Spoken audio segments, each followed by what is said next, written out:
Amin dan amin. Selamat malam sekali lagi ya. Kita rekodkan ini khotbah supaya kita boleh hantar nanti dan kita postkan di YouTube, upload di YouTube. Ya, sekali lagi saya mau berterima kasih kepada mereka yang sudah subscribe di YouTube channel kita, Pastor Carlos Sokobos atau PS. Carlos Sokobos.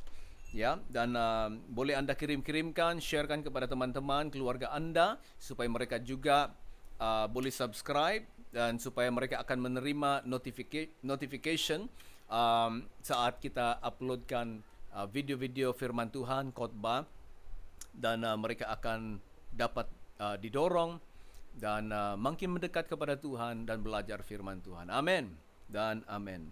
Ya, dan yang terlepas dengan khotbah-khotbah kita atau ibadah kita, Anda sentiasa boleh kembali ke dalam WhatsApp group yang saya kirimkan ataupun cari saja YouTube Pastor Carlos Sokobos dan Anda boleh melihat semua khotbah-khotbah yang saya sudah uploadkan di dalam YouTube ya. Terima kasih karena menjadi subscriber Pastor Carlos Sokobos dan Tuhan memberkati. Haleluya. Haleluya. Amin. Dengan waktu yang kita ada, saya mau malam ini masuk di dalam topik yang baru.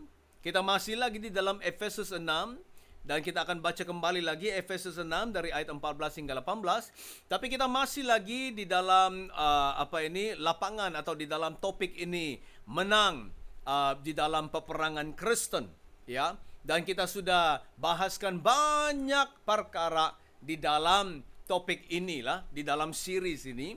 Dan kita sekarang sudah masuk di dalam segala perlengkapan senjata Allah. Dan saya fokuskan untuk mengambil satu persatu perlengkapan senjata Allah ini untuk menjelaskan kepada kita apakah dia itu dan bagaimana kita pakai dalam kehidupan kita. Sudah minggu lalu, 2 minggu yang lalu saya sudah cover tentang perlengkapan senjata Allah, yaitu tali pinggang kebenaran. Alright, kata firman Tuhan, berikat pinggangkan kebenaran. Ayat 14 Efesus 6, jadi berdirilah tegap, berikat pinggangkan kebenaran. Jadi saya sudah bahaskan itu, kita fokuskan dengan kuasa kekuatan segala perlengkapan senjata Allah. Karena kalau kita lihat benar-benar tentang hal ini, sebenarnya segala perlengkapan senjata Allah ini adalah luar biasa kekuatannya. Dan sebenarnya itu sudah cukup untuk melindungi diri kita seperti apa yang Paulus katakan di dalam buku Efesus. Luar biasa sekali kekuatannya. Dan ini menjadi suatu kunci kemenangan orang Kristen. Karena kita bukan berperang di lapangan, tapi sebenarnya kita berada di dalam suatu gelanggang, satu ring. Seperti kita berada dalam satu pergelutan. Karena itulah perkataan yang dipakai di dalam buku Efesus. Kita berada dalam pergelutan.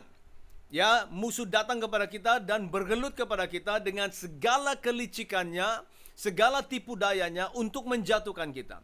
Jadi segala perlengkapan senjata Allah ini akan menyiapkan kita, meneguhkan kita, membuatkan kita dilindungi supaya kita tidak akan jatuh dari disebabkan oleh tipu daya iblis atau segala kelicikannya. Kebenaran itu sangat berkuasa. Dan seluruh perlengkapan senjata Allah ini seperti apa yang saya sudah selalu katakan, bahwa ini adalah cara hidup orang Kristen yang baru di dalam Tuhan. This is a lifestyle. It's your life. Ini adalah cara hidupmu. Kita tidak lagi hidup seperti orang dunia. Kita tidak lagi hidup di dalam kedagingan. Kita tidak lagi hidup menurut pemikiran kita. Pemikiran kita karena yang dibentuk daripada tradisi kita, dibentuk daripada latar belakang kita, ataupun apa yang sudah berlalu, pikiran yang sudah dibaharui. Ini adalah cara hidup yang baru. Hidup di dalam kebenaran, hidup dalam keadilan, hidup dalam Injil damai sejahtera, hidup dalam iman, hidup dalam keselamatan, hidup di dalam firman Tuhan yaitu pedang roh, hidup di dalam doa dan segala doa. It is a lifestyle. Cara hidup. Jadi saya mau dorong malam ini, ubahkan hidup kita. ubahkan pemikiran kita. Orang Kristen, hiduplah sebagai orang Kristen. Katakan amin. Ya, memang tidak ada yang sempurna. Kadang-kadang kita juga tersandung. Kadang-kadang kita kecewa. Kadang-kadang kita lemah. Kadang-kadang kita slow down. Tapi tetaplah berjalan bersama dengan Tuhan. Berusahalah supaya kita menjadi dewasa. Berusaha supaya kita akan menjadi lebih rohani. Berusaha. Ya, memang tidak ada yang sempurna. Tapi inilah segala perlengkapan senjata sebenarnya adalah cara hidup orang Kristen yang baru di dalam Tuhan Yesus Kristus. Haleluya. Hidup di dalam kebenaran. Hidup di dalam keadilan ataupun righteousness. Righteousness juga diterjemahkan kebenaran. Kita dibenarkan. Dijadikan benar di hadapan Tuhan. Ya, perkataan adil, keadilan, kadang-kadang susah kita mau jelaskan. Saya agak susah mau jelaskan keadilan. But righteousness dalam bahasa Inggris, kita dibenarkan di hadapan Tuhan. Kita diterima sebagai orang benar di hadapan Tuhan. Kenapa? Karena Tuhan Yesus Kristus. Kalau berikatkan kebenaran itu adalah firman Tuhan. Bermaksud kebenaran firman Tuhan. Tapi dibenarkan di hadapan Tuhan, itu adalah kebenaran. Dibenarkan di hadapan Tuhan. Alright, berbaju zirahkan keadilan, berbaju zirah. Bagi askar Roma ataupun askar-askar dulu-dulu, mereka dilengkapi dengan segala perlengkapan senjata ini. Ya, contohnya askar Roma. Mereka ada setiap, karena inilah gambaran yang Paulus lihat. Sewaktu dia di dalam penjara, dia melihat askar Roma menjaga dia, ya, di dalam penjara itu. Jadi begitu lama dia dalam penjara, dia lihat ini askar Roma setiap hari, lalu dia terjemahkan itu, ya, kepada seorang Kristen. Orang Kristen seperti seorang askar. Jadi dia ada dapat pernyataan ataupun wahyu ataupun revelation. Oh, ini perisai, ini iman ini. Oh, ini baju zirah, ini keadilan ini. Ini ketopong atau helmet, ini keselamatan ini. Apa tujuannya semua? Ini tali pinggang. Ini kebenaran ini, karena ini sangat penting. Kalau tak ada tali pinggang, seluarnya boleh jatuh. Ini kasut ini memberitakan Injil damai sejahtera. Wah, ini pedang ini luar biasa. Ini firman Tuhan. Karena firman Tuhan dia seperti pedang. Jadi Paulus mendapat pernyataan, lalu dia jelaskan, dia tuliskan di sini dalam buku Efesus bahwa seorang Kristen adalah askar yang luar biasa, yang dilengkapi dengan senjata Allah ini. Itulah kehidupan orang Kristen. Bukan orang Kristen yang hanya datang gereja, tapi hidup tak ubah-ubah, sama juga. Ya. Kalau sudah hari Minggu pagi pergi gereja, hari Minggu malam sudah muginum sudah, singgarung. Ya, tak tahu kalau ada yang paham tuh kan? Ya, muginum, singgarung. Dia sudah malam dia minum, jumpa teman-teman, jumpa kawan-kawan, minum mabuk. Tapi pagi sembayang. Itu bukan orang Kristen. Ya. Ada yang judi, banyak hal yang dilakukan. Tapi kalau hari Minggu dia tahu pergi gereja. Tapi sepanjang minggu hidup dalam dosa. Itu bukan rencana Tuhan. Itu bukan yang dimaksudkan Tuhan di sini. Karena segala perlengkapan senjata Allah itu adalah kehidupan orang Kristen. Hidup dalam kebenaran firman Tuhan. Hidup di dalam keadilan, dibenarkan di hadapan Tuhan. Hidup di dalam memberitakan Injil damai sejahtera. Hidup dalam perisai iman. Hidup dalam iman. Hidup dalam keselamatan. Menghidupi keselamatan. Menghidupi pedang roh firman Tuhan. Menghidupi doa. Itulah orang Kristen. Wow. Dan kita bukan saja hari ini saya bertobat dan semuanya sudah terjadi. Bukan. Saudara-saudara, ini mengambil waktu untuk kita bertumbuh dalamnya.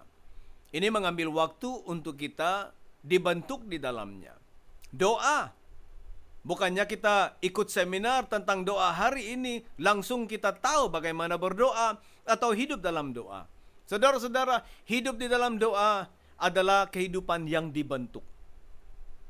Kita dibentuk di dalamnya. Dan salah satu cara dibentuk dalam doa adalah kita harus berdoa setiap hari.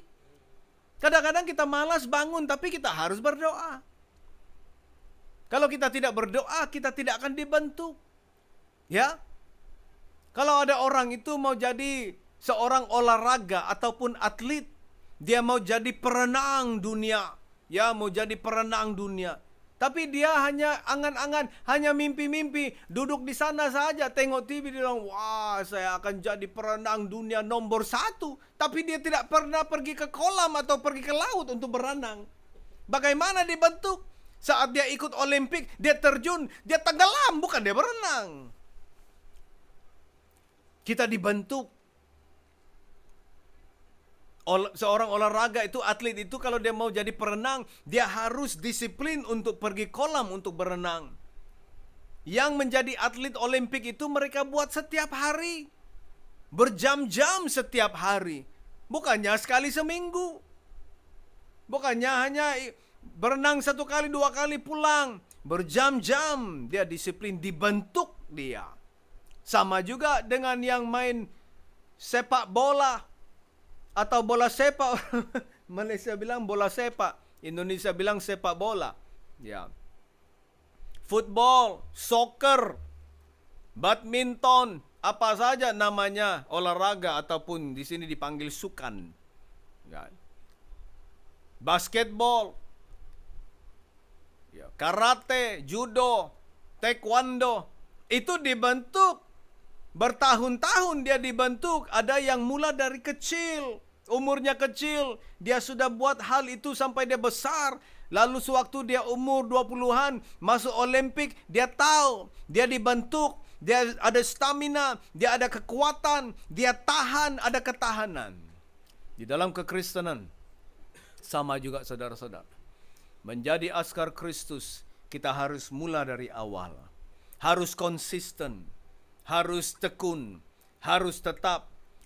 Kalau menjadi orang Kristen, harus datang gereja setiap hari Minggu. Kalau boleh ada Bible study, datang. Ada prayer meeting, datang. Rabu prayer meeting, datang. Bible study Jumat malam, datang. Hari Sabtu muda-mudi, datang. Hari Minggu ibadah, datang. Datang.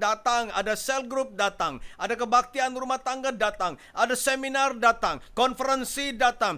Datang terus.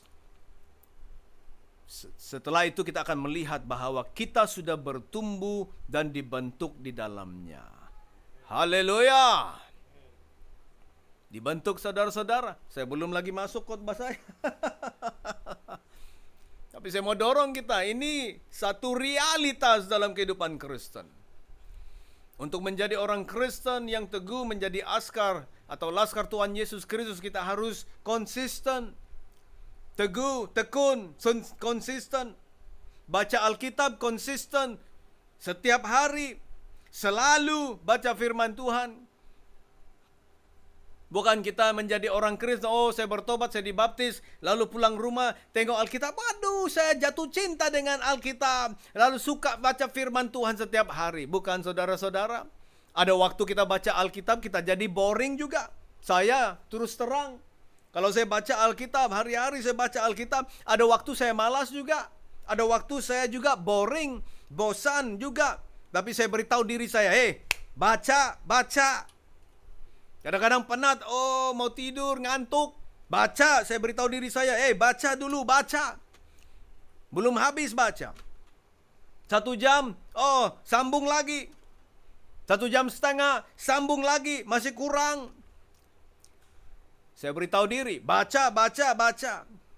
Hanya apabila kita disiplin seperti itu akan menjadi suatu natural, semula jadi bagi kita. Setiap hari, kalau kita bangun, Alkitab dulu. Kalau ada waktu lapang, free time, Alkitab. Alkitab terus. Itu dibentuk saudara-saudara. Jadi dalam segala perlengkapan senjata Allah, cara kehidupan Kristen yang baru ini, kita dibentuk di dalamnya. Kita dibentuk di dalam ini. Bukannya otomatik. Dibentuk. Dan itu memerlukan konsistensi, memerlukan ketekunan, hidup di dalamnya supaya dibentuk. Karena ini adalah suatu perlengkapan yang melindungi kita dalam kehidupan Kristen kita. Karena di luar sana ada banyak pengaruh, banyak tantangan, ada banyak tipu muslihat, ada banyak penipuan di luar sana. Jadi kalau kita ada ini dalam hidup kita, kita akan terlindungi. Kita akan dipelihara supaya kita tidak akan terpesong. Kita tidak akan diheret dengan ajaran-ajaran yang tidak sehat. Luar biasa. Ada yang telepon saya dari gereja Korea yang dipanggil itu Shincheonji. Mereka dengar juga khotbah ini kan, karena saya kirim dengan mereka juga. Ya, kau telepon saya dapat telepon nomormu, saya masukkan di dalam list saya, terimalah firman Tuhan. Berani mau telepon. Jadi beritahu pastor, ini ikut seminar kami, ikut webinar kami, ada bahasa Malaysia, ada Inggris, ada Cina, ada Korea, ada Afrika, apa bahasa pun ada. Wah, impresif kan? Wah, dia kongsikan, inilah ya, pastor kita, gereja kita. Saya minta dulu statement of faith gereja kamu. Oh ya, kamu Shincheonji. Oke. Saya mulai sharekan kepada mereka. Ini salah semua. Salah, gerejamu salah. Keluar dari situ kalau tidak mau masuk neraka. Memang ajaran sesat. Ajaran sesat. Tapi dia mau membuatkan saya percaya. Saya bilang tidak. Saya sudah ada gereja, saya sudah mengenal Tuhan Yesus sudah bertahun-tahun. Saya khotbah, saya ajar firman Tuhan, saya tahu kebenaran firman Tuhan. Lalu dia cakap, oh pastor, tak apa pastor, karena pastor sharekan pendapat pastor. Saya bilang, sorry ya, saya bukan kongsikan pendapat. Ini bukan pendapat saya kongsikan firman Tuhan kepada kamu. Tak apalah pastor ya, kalau tidak mau ikut webinar, it's okay. Tapi pastor, saya doalah. Oh, dia pun pandai doa juga ya. Ya. Saya doa pastor supaya pastor akan mengenal kebenaran. Saya bilang, sorry ya. Saya bukannya mau mengenal kebenaran. Saya sudah kenal kebenaran. Saya sudah mengkhotbahkan kebenaran bertahun. Mau 25 tahun sudah saya khotbahkan kebenaran firman Tuhan. Saya beritahu kamu di tempat yang salah. Segala firman Tuhan yang kamu pakai, kamu putar belitkan, diterjemahkan dengan salah dan dipakai dengan salah. Ya, saya beritahu kamu harus bertobat. Wah, diam-diamlah. Ya, sekarang dia terimalah khotbah-khotbah saya kirim setiap hari Minggu. Ya. Kenapa saya begitu? Karena saya tahu kebenaran firman. Karena saya memiliki segala perlengkapan senjata Allah. Dia melindungi saya. Jadi saat-saat ajaran-ajaran yang tidak sehat, ajaran-ajaran yang palsu datang, kita tahu. Karena kita ada perlengkapan senjata Allah. Luar biasa ini, saudara-saudara. Luar biasa. Terutamanya zaman ini. Banyak ajaran-ajaran palsu, banyak ajaran-ajaran sesat. Bukan saja ajaran sesat, tetapi ajaran-ajaran yang tidak sehat. Banyak yang membentuk orang Kristen, yang dipercayai, dipegang oleh orang Kristen. Banyak ajaran-ajaran yang tidak sehat, ajaran-ajaran yang sesat. Jadi segala perlengkapan senjata Allah ini sangat membantu kita. Efesus 6 ayat 14 hingga 18, jadi berdirilah tegap, berikat pinggangkan kebenaran dan berbaju zirakan keadilan. Kakimu berkasutkan kerelaan untuk memberitakan Injil damai sejahtera. Dalam segala hal, segala keadaan pergunakanlah perisai iman, sebab dengan perisai itu kamu akan dapat memadamkan semua panah api dari si jahat. Dan terimalah ketopong keselamatan dan pedang roh, yaitu firman Allah.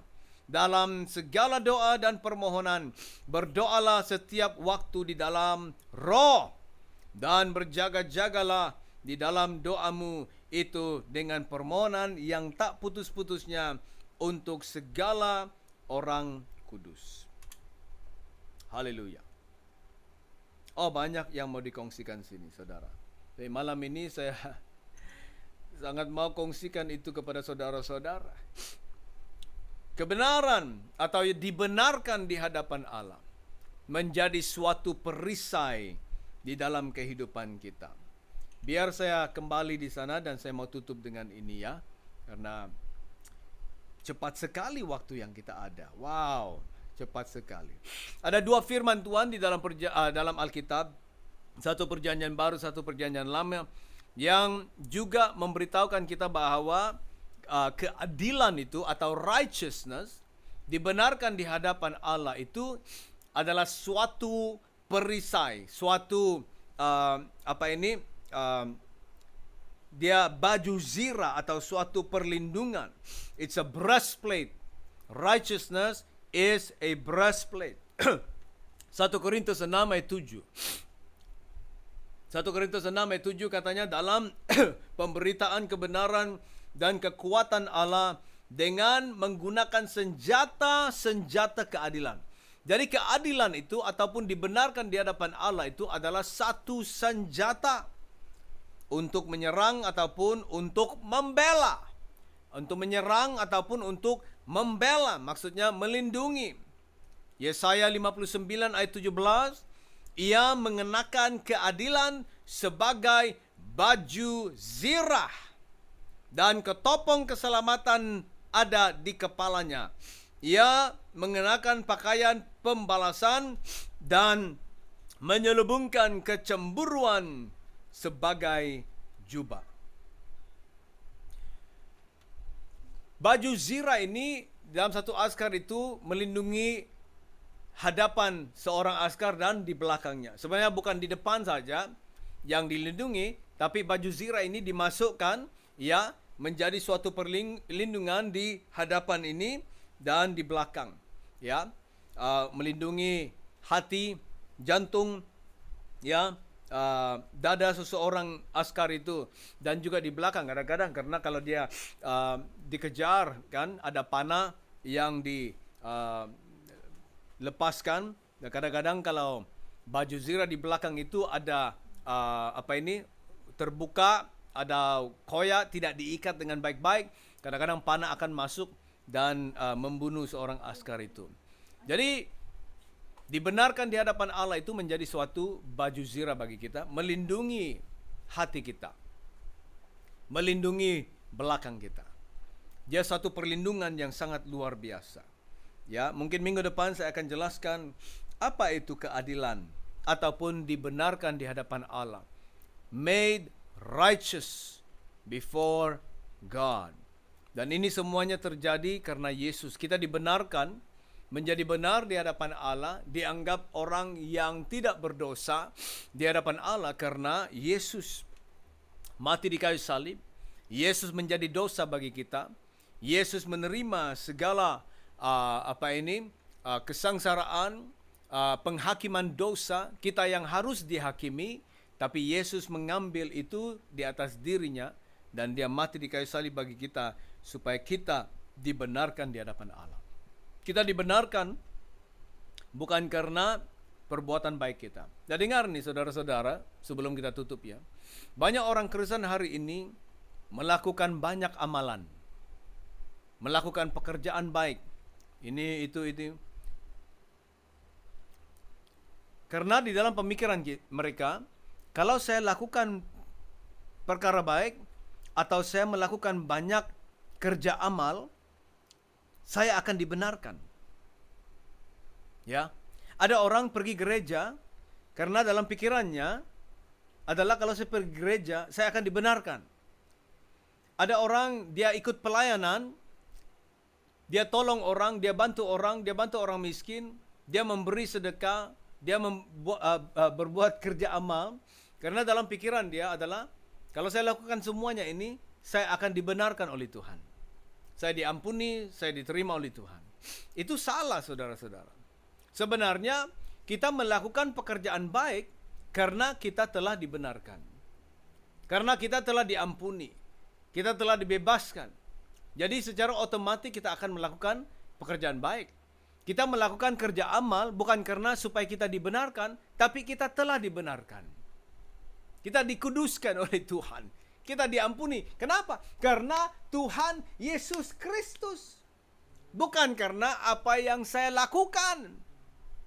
Saya melayani Tuhan bukan karena saya mau dibenarkan. Saya melayani Tuhan karena saya telah dibenarkan.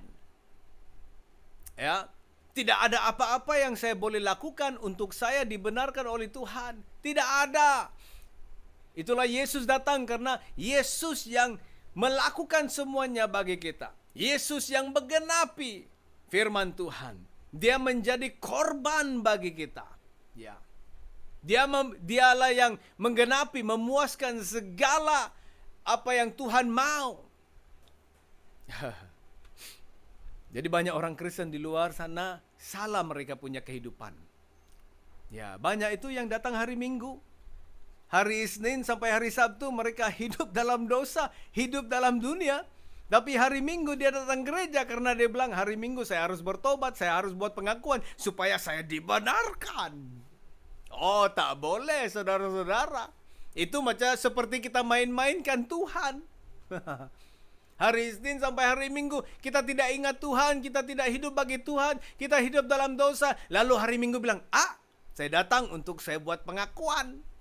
Saya mengakui dosa saya dan saya pulang, saya dibenarkan. Itu pikiran kita saja, tapi bukan firman Tuhan. Salah.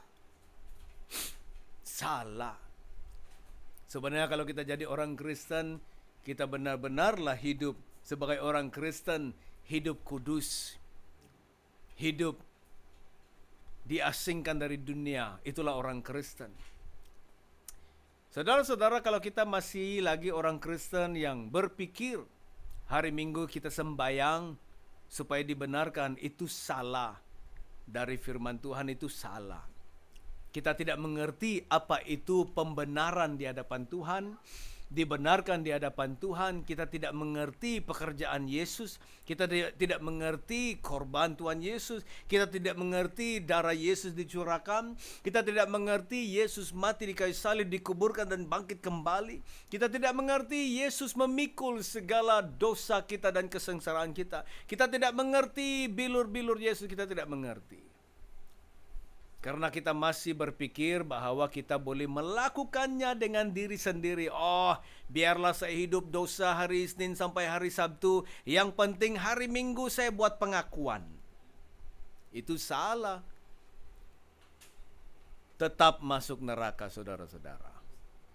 Tetap masuk neraka. Saya akan jelaskan ini minggu depan. Apa itu dibenarkan di hadapan Tuhan? Apa itu keadilan ataupun righteousness. Ya, jadi jangan lupa datang minggu depan.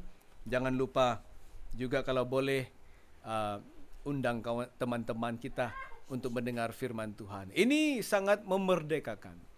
It will set you free. Haleluya. Amin. Mari kita berdoa. Terima kasih Bapa. Firman Tuhan. Terima kasih karena Yesus Kristus anak domba Allah telah dikorbankan bagi kami, mencurahkan darahnya, dia mati di kayu salib, dikuburkan, bangkit kembali dan naik ke surga, duduk di sebelah kanan Bapa di surga. Haleluya. Terima kasih karena kebenaran firman Tuhan. Saya berdoa kebenaran firman Tuhan ini akan memerdekakan kami, membebaskan kami, supaya kami akan hidup menurut firman Tuhan. Dan kami bebas dan hidup dengan penuh kemenangan dan penuh sukacita. Terima kasih Bapa. Berkati anak-anak-Mu, berkati kami semua, setiap kami yang ada di sini, dan mereka yang mendengar firman Tuhan ini di dalam YouTube, Engkau berkati. Berdoa, Engkau bantu kami dan biarkan kami jadi dewasa. Juga kami berdoa, Engkau menyembuhkan mereka yang tidak sehat, melindungi Tuhan kami semua, terutamanya sekarang sudah kami ada banyak kelonggaran SOP, tidak ada lagi social distancing, pakai mask pun Tuhan tidak lagi wajib. Engkau lindungi kami Tuhan. Terima kasih karena kebaikan-Mu dalam hidup kami. Terpuji nama-Mu, di dalam nama Yesus kami berdoa. Katakan amin dan amin. Haleluya. Haleluya.